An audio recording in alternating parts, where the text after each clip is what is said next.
News from the Gazzetta dello Sport this Friday in Italy sees the paper suggesting that 3 teams exceeded F1's budget cap last season, including world champion Max Verstappen's Red Bull Racing team.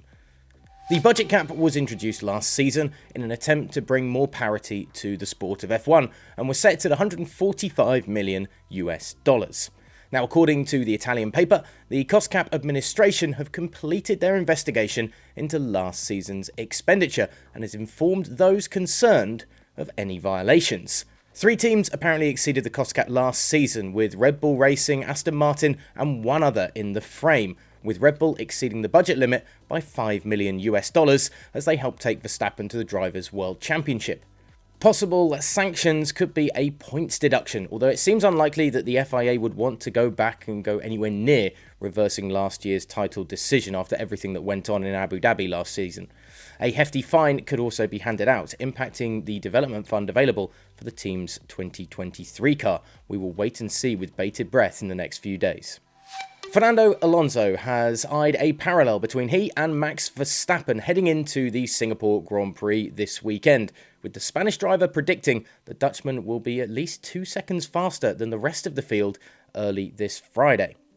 Now, Singapore returns to the calendar for the first time since 2019, with a number of drivers on the grid unfamiliar with the tricky street circuit and the challenges that it possesses.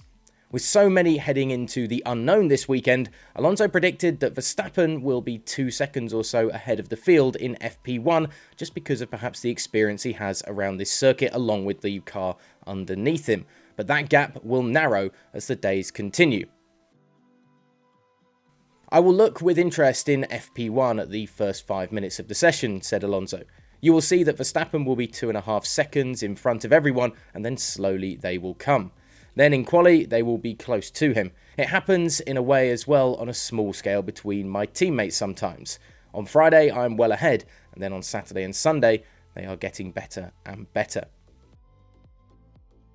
Now, Alonso continued, saying he and Max probably hope for wet conditions during every single practice session this weekend, so that the dry track is a first for many to deal with, going straight into the qualifying session. Optimistic from the Spaniard for sure. As for the actual action on track this Friday, well, free practice 1 and 2 were always something to keep an eye on, particularly after 3 weeks without racing.